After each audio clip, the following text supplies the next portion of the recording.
You probably think of dill as just the pickling herb, but it's secretly one of the most versatile herbs to use in the kitchen, and thankfully, it's also really easy to grow if you avoid a few key mistakes. So in this video, I'm gonna show you how to sow, grow, and harvest dill like a pro, plus a harvesting tip that I think most gardeners skip over. On top of that, I'll show you how growing dill with certain plants can either help or hurt them in your garden. Oh, and if you're new here, my name's Kevin. I've been growing my own food for over a decade, and I started Epic Gardening to help you do the same, so let's get into it. So you could go to the nursery and just grab any pack of dill seeds off of the shelf, but you might be growing one that's not perfectly suited to your unique growing situation. So I have 4 different varieties that you can run through.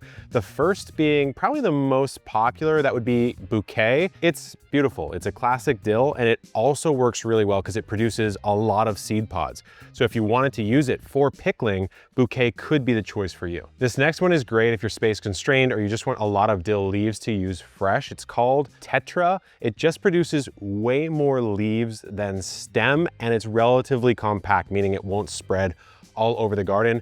I find if you're an apartment gardener or you only have a couple raised beds or containers, Tetra would be my pick. This one is really cool. We put this one in our new seed line, which is the Epic Gardening seed line, which is a hand-curated list of 40 seeds only that are just guaranteed to work. It's called Mammoth Dill. You can use it for actual dill in the kitchen, but it's also really good to bring in a ton of pollinators. Dill and many plants in that same family attract so many beneficials to the garden that Mammoth is great for that. The only thing I'll say when you're growing Mammoth is it does grow so tall, you will want to put a simple bamboo stake on it to keep it upright. Finally, if you're going for straight culinary action, try Ducat dill. It's not a variety that we carry, but it is a fantastic variety that has a ton more essential oils in it, which means that dill flavor, when you actually go to cook it, is pretty pungent. So whatever variety you choose, the next step is to figure out how to sow it. And this is where a lot of gardeners go wrong because they throw it in a cell and let it sprout indoors, and they try to transplant it and it completely fails. So I'll show you how to start it the right way. So here I have 2 of our Epic 6L trays. You can use any container you want though. I've got some dill already sown in this 6L right here, just hasn't germinated yet.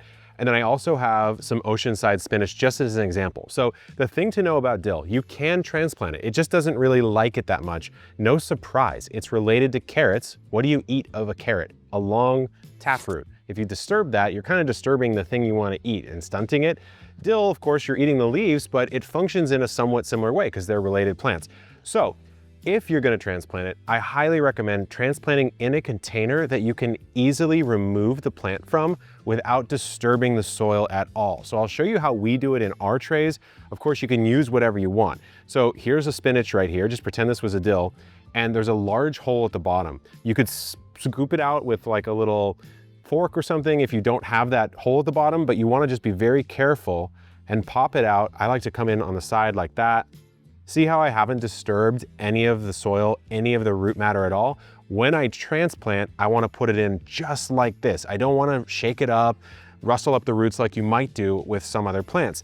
Now, if you're sowing in a tray, it's an interesting plant to sow as well, and it can be somewhat challenging for beginners.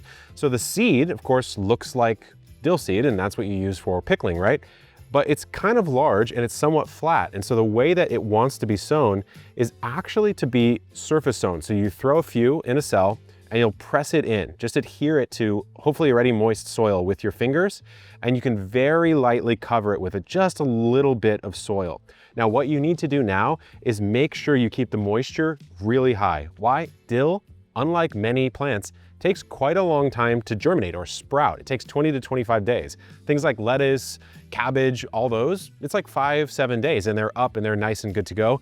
This just requires a little bit more patience. So if you don't have the patience to do that transplanting process I just talked about, you can go straight to the ground. If you follow me so far, you've got dill sprouted, whether it's in a tray or in the ground, but you're gonna run into your next problem that stops most gardeners, and that would be bolting. And bolting is what's happening right next to me. This is a massive dill. I'm 6'4". The dill's about, I don't know, 5'5" or so quite tall, and it's producing something that, unless you're growing dill for seed, you don't really want to see if you're just harvesting it for leaves. So it's producing the seed head, right? And I could even see some ladybugs in here, so great for pollinators, not great for culinary use of dill. If you want to prevent bolting, I have 3 strategies for you. First of all, it bolts because of heat most of the time, and you just need to put it in the shade. So you can throw, let's say, under your cucumber trellis. Just put it right underneath, right in the middle there, and you'll get nice dappled shade. It'll grow a little slower, but it will also bolt a lot slower.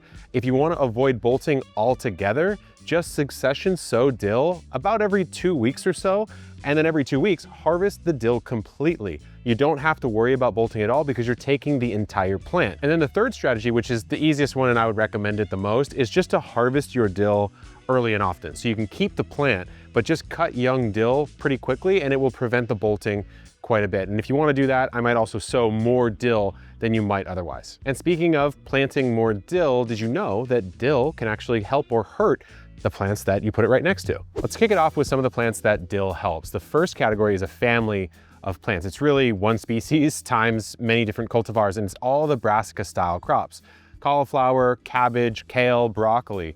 Those plants suffer from, I would say, two major pests. It's gonna be your aphids and it's gonna be your cabbage worms, those little green worms that munch on all of those leaves.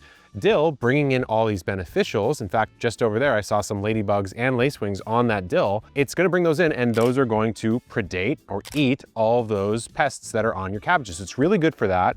Also consider putting it next to cucumbers. Cucumber beetles being a pest, dill bringing in beneficials that will also eat up those cucumber beetles.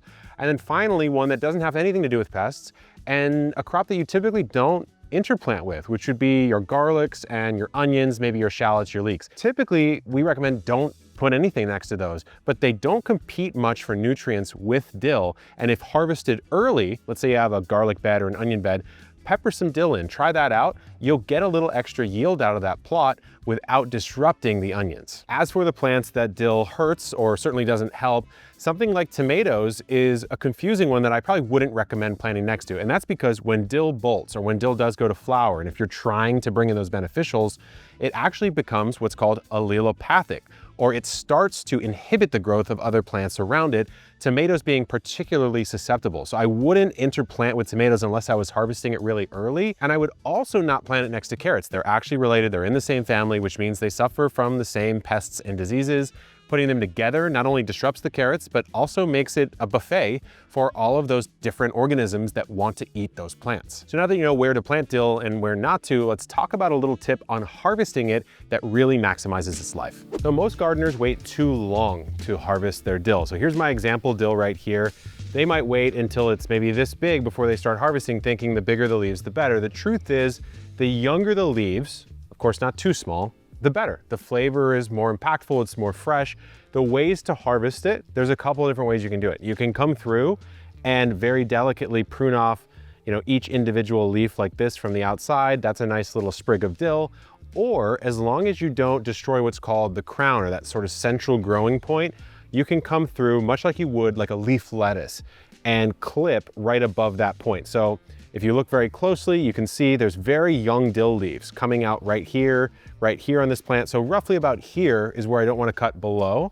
I can come through, bunch it up, make a cut just like this, and I've not only prevented it from bolting because I've reset the plant, but I haven't damaged that growing center where new dill is going to sprout. So do this early on. As soon as your dill's at about 8 inches or so, you want to start harvesting from it. Otherwise that flavor will degrade a bit. If you really want dill seed, I'd plant some dill, maybe in this area. I'd plant some more dill over here. And I'd maybe even on my plant tag write dill leaves, dill seed, and I'd let one go. As for storing the dill that you've just harvested, I'll give you 4 simple methods ranging from basic to a little bit bougie. So the simplest one is to harvest your dill like I mentioned, and then you don't even need to wash it if you don't want to. Of course you could, but I might just spin it and get it a little bit more dry. Put it in a Ziploc bag with a slightly damp paper towel. It'll store in the fridge for quite a while that way. If you want to get slightly fancier, you can freeze it into blocks of olive oil, like in an ice cube tray, or even butter. If you're going for more of the dried route, harvest it again. You can actually, I'd recommend harvesting in this way where you take the whole bunch and then just take some twine, tie right around that bunch, hang it upside down in an area with some airflow, and then you can store that for about a year as a dried spice. And then finally, one of my favorite ways to do it is to harvest it up with some other herbs of your choosing. So maybe dill, basil, oregano, rosemary, whatever combo you like. Mince that all up and then work it into butter, and then roll that butter with some wax paper into whatever shape that you prefer. And now you have some herbed butter that has fresh homegrown herbs in it that you can use for whatever you want. If I haven't convinced you to grow dill by now, unsubscribe and go play some basketball. If I have, then check this video out because it shows you how to take these herbs that you can grow in your garden and blend them into all sorts of different spices you can use in your kitchen. And of course, you can grab our dill seed at shop.epicgardening.com. Good luck in the garden and keep on growing.